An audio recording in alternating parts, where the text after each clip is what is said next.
फरायथिनानै होनो सानदों आरो बे बारा गोलाव नङा आरो टाइमाबो 10 मिनिटल'खा। सत्य धर्म कि सैथो धर्मा मा कि करिले सुख मा मावोब्ला सुख जायो होनदों कि कर्तव्य माया जोंनि थाखाय एखेबारे गोनांथि दङ होनदों सैथो धोरोमनि हाबा मावनायाव जिनि शुद्ध चैतन्य पूर्ण परब्रह्म ज्योतिस्वरूप तिनियै सत्य होनदों जाय गोथार गोथां आबुं आंगो ब्रह्म जोंमा महर बेनो सैथो होनदों परमहंसनि राव। आइमोन आफामोन मोजाङै खोनासंनांला सैथो धर्मनि खोथाखौ। इहारै नाम धर्म बिनि मुङानो धर्म होनदों। धर्मआ माखौ बुंदों नै एसेब्लाबो आइमोनहा आफामोनहा गाव गावबो निजेयैबो एसे बिजिरदो आरो मानो होनबा जिनि शुद्ध चैतन्य पूर्ण परब्रह्म ज्योतिस्वरूप तिनि सत्य अहारै नाम धर्मसो होनदों। बै ज्योतिस्वरूपखौसो बेखौसो धर्म होनदों। अहारै नाम ब्रह्म धर्म अहारै नाम बाथौ धर्म अहारै नाम स्वरूप स्थिति होननाय बहाय लिराखै आरो एक पूर्ण परब्रह्म ज्योतिस्वरूपखौल' सत्य आरो बेखौनो धर्म होननानै बुंथिलांबाय आरो बहाय সেই সত্য নামক আধার হইতে এই সর্বাধার জগতের উৎপত্তি होनदों आरो बे सैथो होननाय मुवानिफ्रायनो नैबे गासिबो मुलुगनि नुनो मोननाय मुलुगा जोनोम जादों सृष्टि जादों बै ज्योतिस्वरूपनिफ्राय आरो बे ज्योतिनिफ्रायनो गुबुननिफ्राय नैबे मुलुगा उजियाखै एबा सृष्टि जायाखै होनदों। बेखौ मोजाङै थाल लादो आरो ऐ परब्रह्म ज्योतिस्वरूप गुरु माता पिताते निस्ताराखौ बे परब्रह्म जोंमा महर बिमा बिफा गुरुनियाव फोथायनाय लाखि होनदों आरो बिनि खाथियावनो इनि भिन्न जगतेर दुख मोसनकर्ता केहै नाय बिनि अनगायै मुलुगनि दुखुखौ फोजोबग्रा रावबो गैला होनबाय बै ज्योतिस्वरूपनि अनगायै आरो बेनो मुलुगनि गुरु बेखौनो बिमा बिफा होनखादों आरो बिनि अनगा रावबो गैला मुलुगाव। परब्रह्मेर शक्ति सारा अन्य शक्ति खथाय परब्रह्मनि गोहोनि अनगायै गुबुन गोहोआ बहा परमहंसआ सोंदों बै ज्योतिनि गोहोनि अनगायै आरो सोरबा सासे बहाबा गोहो दंबावो नामा गोहो गोरा बहा दङ बेखौ सोंदों परमहंस शिवनारायण स्वामीजिया যদি সমস্ত ব্রহ্মাণ্ডের লোক বিপক হয় কিন্তু পরব্রহ্ম জ্যোতিস্বরূপ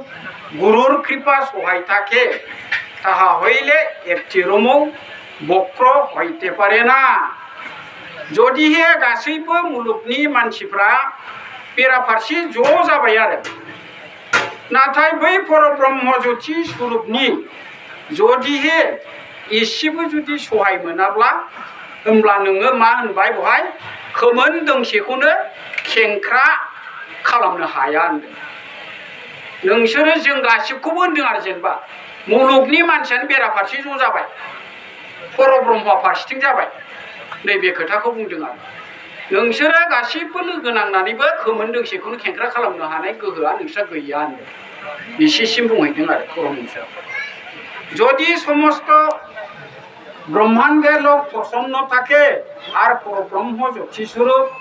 গুরু বিরুদ্ধ হন তবে বিচার করিয়া দেখুন যে জগতের দুঃখকে মোচন করিতে পারিবে। যদিহে गासिबो मुलुगनि मानसिफ्रा होनदों सुबुंफ्रा जुदि गोजोनबाय आरो परब्रह्म ज्योतिस्वरूपआ जुदि जोंनि गोजोननायनि जुदि बेरेखा बे जुदि सानोब्ला मावोब्ला होनब्ला बिसार खालामनानै नायदो जे मुलुगनि दुखुखौ सोर फोजोबनो हागौ बे जुदि बिरोधि मावोबा बिदिथ' हाया रावबो दाख्लैसो नोंसोरो साननैनि सिगां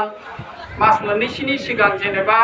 बै आमेरिकानि खोथाखौनो लाबोबाय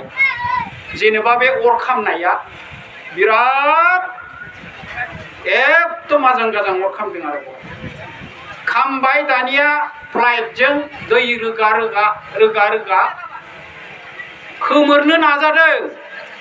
मोनसे बुहुमनि देरसिन शक्ति गोरा होनो बै आमेरिकानखौ नाथाय नै बेजों रुजुनानै नायदो दानि गोजौआव बुंबोनाय राव परब्रह्मआ जुदि रागा जोंनांगौब्ला नायदो आमेरिकान बादि शक्तिधर होनो बिसोरखौ बिराद गोहो गोरा होनो बे रायजोखौ नाथाय बिसोरबो हायाखै परब्रह्मआ माबायदि रागा जोंदों बेफोरनो जाहैबाय पुर्ण परब्रह्म ज्योतिषखौ सिनायैनि मोनसे जाहोन बेबो मोनसे परब्रह्मआ एसे इंगित होदों दा गावखौ सिनायैखाय बेबायदि लाइनजों परब्रह्मआ लांदों आरो मानोबा बैफोर जायगायाव धर्मआनो गैखाथारा जि जायगाफ्राव धर्म गैया बेबायदि जायगाफ्रावसो माने युद्धआबो जादों आइमोन आफामोन धोरोम गोनां जायगायाव युद्ध जाया बेबायदि आरो जगतमय राजा प्रजार दुख आपनारा प्रत्यक्ष देखिथिसे मुलुगनि राजा फोरजानि दुखुखौ नोंसोरो सैखात नुगासिनो दं যদি সুখে থাকিতে চাহেন তবে সকলে মিলিয়া সত্য অসত্যের বিচারপূর্বক পূর্ণ পরব্রহ্ম জ্যোতিস্বরূপ গুরু আত্মাতে নিষ্ঠা রাখুন नै मोजाङै खोनासं যদি सुखुयै थानो सानदों होमब्ला बयबो गोरोबलायनानै सैथो असैथोनि बिजिरनायनि गेजेरजों पुर्ण परब्रह्म ज्योतिस्वरूप गुरु जिउमानियाव निष्ठा लाखि एबा गावखौ फोथायसोम सुगन्ध मिष्टान्न मेवा घृत आदि द्वारा अग्नि ब्रह्मे ओम करिते अकरायते प्रस्तुत हन नै जोंनि जग होनायनि सामग्रिखौ मुवाफोरखौ मा बुंदों बेखौबो एसे थाल ला आरो न'खरावबो जिखुनु गामिफ्रावबो बेबायदि मुवाखौसो अराव आहुति होनो नाजा सुगन्ध थिनदों मिष्टान्न गोदै मुवा थिनदों मेवा बिनिफ्राय घि बायदि बायदिनि हेफाजाबजों अर ब्रह्मआव आहुति हो आरो होहोनो नाजा होनदों प्रस्तुत हं हरा लुला कुथार्थ ओ बिधुबादिबके अन्न बस्तु दिन लेंग्रा लेंग्रि उखैनाय आरो रानजि दुखिनो जानाय आरो गाननाय जोमनायफोरखौ होनो थोनदों परमहंस शिबनारायण स्वामीजिया बै जयग आहुतिर फलावबो दङ बियो मानोबा रानजि दुखिफोरखौ गोदाव सोराव बहाबा मागिथिं मागिथां बिबथिं बिबथां बेबादि खालामनानै जानो होआखै जोंनि गेजेरावनो न'खरनि गेजेरावनो बा बबेबा गामियाव रानजि दुखि दं बे रानजि दुखिखौ मागिनानै जानो होनो थिनाखै आरो परमहंसआ नै बहाय बुंनाय रावा बिसोरनो गाननाय जोमनाय गैयाबा गाननाय जोमनाय हो जानाय गैयाबा जानाय बेबस्था खालामनानै होनो खिन्थादों आरो बेखौथ' आरो जोंहा हनै जोंना सेक्रेटारि गोजोनथाव आफाया बे रावखौ बारंबार बुंबोबाय थायो आरो जों बे कुटात्तके अन्नजलदान आर्तेर सान्त्वना नैबे रावखौ लानानै आरो रगेर सुसुका अज्ञेर ज्ञान एक कथाय अभाबीर अभाब मोसनदारा जिबसेबा महर जग्ग बिराद गिदिर जग्ग आरो बेबो आरो बे हाबाखौ मावनो थोनदों आरो होमबा बेबायदि हाबाखौ जों जुदि गामियावनो रानजि दुखि सानै साथाम थायोब्ला बहानि फैसा मोननानै जाहोगोन बहानि फैसा मोननानै बिसोरनो गाननाय जोमनायखौ होगोन सोरबा साननोबो हागौना दा आइमोना आफामोना नाथाय बिनि बेबस्थाखौ परमहंस शिबनारायण स्वामीजी आफाया जोंनो बे खायदाखौ होखालांदों मानो होनबा जोंखौ थाइसे थाखायाव एक फैसा पुर्ण परब्रह्म ज्योति स्वरूपनि मुङाव दोननो दोनखानाय दङ आरो होमबा जोङो साफ्रोमबो दोननायसाय थाइसे थाखायाव एक फैसाखौ ज्योति स्वरूपनि मुङाव जायफ्रा बहाबा दखान दं बिजनेस दं साख्रि बाख्रि दं बेखौथ' मानिथारनांगौ सोरबा व्यक्ति बुंनायनि राव नङा बियो बे जाहैबाय परमहंस शिबनारायण स्वामीजी आफाया लिरनानै गालांखानाय नेमखान्थिसो आरो जायफ्रा साख्रि गैया जायफ्रा बेबसायबो गैया खेथि बाथि मावदों बे खेथि बाथि मावनायनिफ्रायबो जायफ्रा 100 मन माइ मोनदों बिनि गेजेराव 1 मन माइखौ दान होनो खिथादों आरो गुरुजनफ्रा बुंदों जोंनि गामिनि मानसिफ्राथ' फ्राय दखानथ' गैया नालाय खेथिसो मावो जोंना आबादसो मावो बिनिफ्राय 100 मन मोनग्राया 1 मनखौ नोङो दान होदो जायफ्रा 50 मन मोनदों बेहा आधा मनखौ दान होदो जायहा 25 मनल' मोनदों बेहा फारलानि दान होदो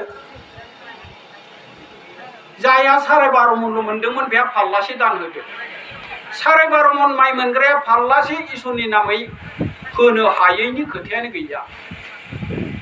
आरो जायफ्रा 100 मन मोनदों बे 100 मन मोनग्रा बिगोमाहा 1 मन माइखौ दान होनो हायैनि खोथायानो थाया जुदिहे हानानै मारा होफुबाय थानाय समावनो जुदिहे बे 1 मनखौ सुनानै होयोबा परब्रह्मनि मुङाव बियो उनाव हयथ' बावनोबो हागौ 1 मन माइखौ होखोना होदियाखै दै बेबायदि जागोन दा बेसिमखौनो जोंहा रावबो होनोनो नाजाया आरो होआबो साफा सानै होदों किन्तु साफा सानै किसुमानफ्रा होआ इसोरनि नामै होमबालाय जोंनाव बोरैथो बबेनिफ्राय राङा थुबिल जानानै बबेनिफ्राय जों बै खारा लुला होननाय खरा लुला गान्धी गुथिखौ बबेजों जोङो बिसोरनो बबेजों होनानै जोङो बिसोरनो बा बिसोरखौ फोथांनानै लाखियो माजों मोजां गाव गावनि व्यक्तिखौथ' खामायनायखौथ' होआ नालाय बेनिखायनो परमहंसआ नैबे मुथिजों लाइनजों लांनानै जोंखौ फोरोंलांदों एबा खिथालांदोंमोन आरो नाथाय जों परमहंसनि मुथिखौबो जों दा नेवसिगारनाय बायदि जायो आरो बेनिखायनो बेखौ जोङो साफ्रोमबो व्यक्तियानो मानिनो नांगौ एबा फालिनो नांगौ आरो बेबायदि आरो बेनिफ्राय नैबेवहाय बुंबाय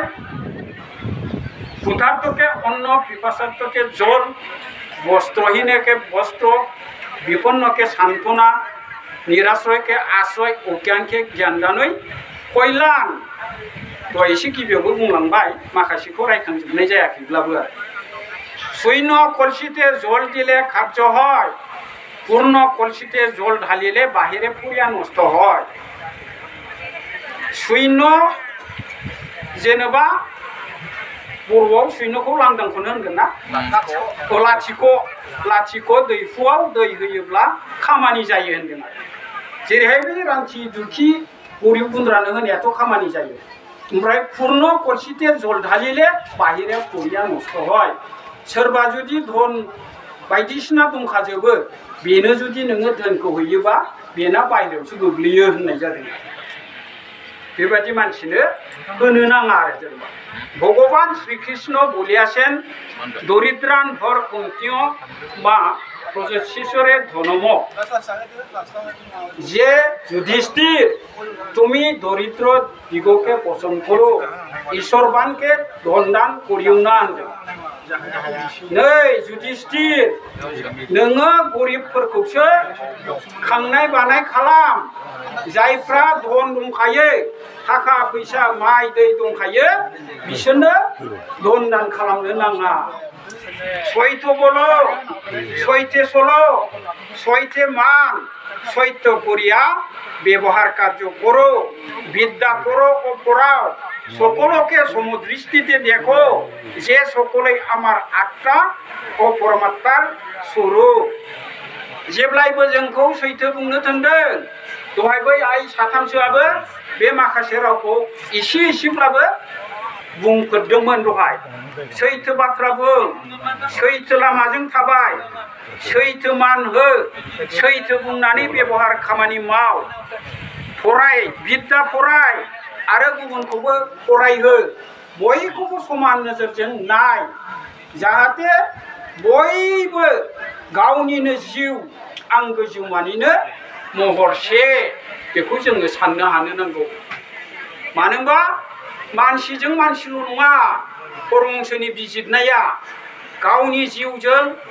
बै जिबिफोरनि जिउजों जिउसे परमात्मार स्वरूप महरसे जानांगौआ होमबा जोंहा बै जिबिफोरनि सायावबो अननांगौ थाया होमबा निश्चय जोङो अननांगोन जों जुदि ब्रह्म जाबायबा ब्रह्मआनो सत्य जायखौ होनदों अर बे अरानोथ' ब्रह्मआनो अर बे अरानो जोंजों लोगोसे जोंनि देहायाव जिउ महरै दङ आत्मा महरै आरो बियो जोनोम जानायनिफ्राय थैजासिम 98 डिग्री नुनो मोनै महराव जोंनि देहायाव थानानै बे अरा जोंखौ जेब्लायबो आलो गोजोन सुखुयै बियो जोंखौ दैदेनगासिनो दं आरो होमबा जोङो बे अरानो जिउ महरै बै दाउनावबो बै अमानावबो बै फारौनावबो बोरमानावबो गासिबो जिबिफोरनावनो जुदि थायोब्ला होमब्ला जों एखे रोखोमसे नङा होनब्ला रोखोमसे होनोब्लाथ' जोंखौ अनलायनो थिनदों नै मिथिनो थिनदों जोंखौ बिसार खालामनानै नायनो थिनदों निश्चय जोङो जिउ मोनसे बिनिखायनो जोंहा बिसोरनि सायाव हिंसा थानो नाङा जों बिसोरखौ फिनानै जानाय माने हिंसायनाय दहाय आइ सासेया बुंबाय बोसोर गोदाननि अमा जानायनि खोथाखौ नाथाय गुरुदेवाथ' बेखौ फार्स्ट टाइमावनो जुमायखौ बन्द खालामदों बिनिफ्राय बे अमा सुनायखौबो लाबोदों गुरुदेव कालीचरना बै समाव बे जुमाय लोंनाय अमा 15-20टा 30टा बेफोरबायदि फिनानै गेन्देगेल न'खरफ्राव खालामनायनि थाखायनो बै समनि बर'फोरखौ गुबुन हारिया बिराद मुगैयोमोन होमबा नै गुरुदेवा इसेबां हाखर गोथौनिफ्राय बोखांनानै गालांबाय आरो बे आखलखौ दा जोंनि बे ब्रह्म धोरोम सिबियारि जोंनि भक्तफ्रा न'खर जोंनिथिंजायथ' न'फ्रामबो लाजोबफिनबाय फुरा गासै गारबायमोन अमा दाउ फारौ बोरमा जोगो लाफिनजोब्बाय होमबा बेखि सैथो धर्मखौ बेबायदि न'खरा मालाबाखि रैखा खालामनो हाया सोरबालायनो जिल्लानिबो प्रसाराव दङ जोंनिथिंजाय जिल्लानि प्रसारनि न'खरावबो नुबाय आं बोरमाबो दं दाउबो दं अमाबो दं होमबालाय माब्रैथो जानांगौ जाखो बेले प्रसारावबालाय बेथ' अयनाय जादोंना जोंना जिउनि सोमोन्दै बिसार दंथारो आइमोन आफामोन मानो होनबा सत्य नालाय जोंना असत्य नङा जोंनि जिथु धोरोम बियो सत्य बिनिफ्राय बे परमात्मा स्वरूप होनबाय नालाय इहारै नाम सत्य धर्म नै जों गासिबो जिउ जिबिजों रोखोमसे साननानै मोजां मथे सोलिनो हाब्लासो होमबासो बेखौसो मा बुंबायनो सत्य धर्म आइमोन आफामोन सत्य धर्म राजा प्रजा साधु ब्रह्मज्ञानी আপনারা সকলে মিলিত হইয়া সত্য ধর্ম ও জগৎ প্রকার জৈনে জৈকহাতি করুন ও কোরআন হাল্লা আইমোন আফামोन जानला मोनला नङा परमहंसनि रावसो परमहंसनिसो राजा फोरजा साधु ब्रह्मज्ञानी होनदों सोर ब्रह्मज्ञानियालाय जोंथ' साफ्रोमबो प्रसारकफ्राथ' ब्रह्मज्ञानी नङा होमबा जेनेबा भक्तफ्राथ' सासे सानै मिथिला होमबा जोङो ब्रह्म गियानि जानानै नैबेखौ होनदों नोंसोरो बयबो गोरोबनानै सैथ' धर्म आरो मुलुगखौ रैखानि थाखाय मा होनैबाय जयग' आहुति खालाम आरो गुबुनखौबो खालामहो जयग' आहुति हो आरो हो होनदों आरो नोंबो होनांगौ गुबुनखौबो होनांगौ आरो होमबासो सैथ' धर्मआ रैखा जागोन যাহাতে সর্বদা আহুতি হয় সকলে সুখী থাকে তাহার অনুষ্ঠান করুন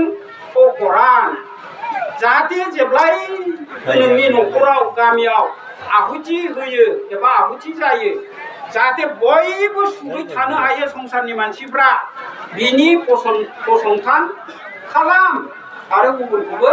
फसंथान खालामहो आइमोन आफामोन ग्रामे ग्रामे देशे देशे धर्म सभा करिया धर्म अर्थात ब्रह्म विचार सत्य विचार करुन ও কোরআন बिराद मोजां राव बुंना दोननाय परमहंसआ आइमोन आफामोन गामि गामि हादोर हादोर धोरोमनि सभा खालाम धोरोम थामहिनबा ब्रह्म बिचार खालामनो दोनदों सैथोनि बिचार खालाम आरो गुबुनखौबो खालामहो जोंल' खालामनानै जाया बै जे गुबुन धोरोमनि मानसिफ्रा बेथिंजाय रावबो मोखां जायाना बिसोरखौबो हायोब्ला बे खोथाफोरखौ बुंनानै बे खामानिखौ मावहोनो नाजानाया जों साफ्रोमबो प्रसारक व्यक्तिनि खामानि आइमोन आफामोन धर्मपति सुनुन अ सालान धोरोमनि लामाजों थाबाय आरो गुबुनखौबो थाबायहो उपासना ब्रह्मविद्या आत्मबोध अग्नि ब्रह्म आहुति ओ सत्यनिष्ठा इहाय सत्य धर्म नैबेखौ थाल लादे आइमोन आफामोन सत्य धर्मआ मा बुस्थु माखौ मावोब्ला सत्य धर्म जायो नै बेवहाय बुंदों उपासना होनदों उपासनाया नोंना थाथारनांगोन बिनिफ्राय ब्रह्मविद्या थानांगोन ब्रह्मविद्याया थाथारनांगोन नोङो ब्रह्मखौ मिथिथारनो नांगोन बेयाव आसि गैया ब्रह्मखौ मिथिथारनो नांगोन बिनिफ्राय आत्मबोध होनदों नोंनि जिउखौ नोङो मिथिनो नांगोन मोनदांनो नांगोन जिउखौ आत्मबोध होनदों बिनिफ्राय अग्नि ब्रह्म आहुति अर ब्रह्मआव आहुति होनाया नोंनि न'खराव थाथारनांगोन सत्यनिष्ठा सैथोआव फोथायनाय बेसो सत्य धर्म होनदों आरो बेहाय सत्य धर्म এখন হইতে সত্য ধর্মী রাজা প্রজা উৎপন্ন হইবেন ও সত্য ধর্মের প্রসার হইবে बे दिननिफ्रायसो मा जागोननो बेखौ मावोब्लासो मुलुगाव सैथो धोरोमनि राजा प्रजा उजिगोन आरो सैथो धोरोमनि प्रसार जागोन आइमोन आफामोन एखने सैथो जुग आरम्भ हইবে सत्यनारायणের অর্থাৎ পূর্ণ পরব্রহ্মের পূজা হইবে होमबाना मा होनदों दानिफ्राय सैथो जुगा आरम्भ जासिगोन दे जुदिहे नैबे माखासे बुंनाय थिननाय खामानिखौ जों जुदि मावोबा उपासना ब्रह्मविद्या आत्मबोध अग्निदेव ब्रह्म आहुति व सत्यनिष्ठा नैबेखौ जुदि मावोब्ला मा होनबाय दानिफ्राय सत्य जुगा आरम्भ जासिगोन दे सत्यनारायणের অর্থাৎ পূর্ণ পরব্রহ্মের পূজা হইবে सत्यनारायणनि तामिनबा पूर्ण परब्रह्मनि पूजा जागोन जोंनारो এই असत्यमय प्रबंधसे निष्ठारूप कलिजुग क्रमश लयफायबे नैबे असत्यमय बे मुलुगा थगाय थसि एखेबारे बिराद गाज्रि नोजोर निष्ठा रूप गाज्रि महरनि बे कलिजुगा मा होनदों दा लासै लासै बियो जोबलांगोन क्रमश लय फायगोन लासै लासै जोबलांगोन जुदिहे नैबेहाय बुंनाय बादि जों जुदि साफ्रोमबो बे हाबाखौ मावफुङोब्ला कलि जुगा लासै लासै जोबफैगोन आरो सैत्र जुगनि आरम्भ जासिगोन जोंहा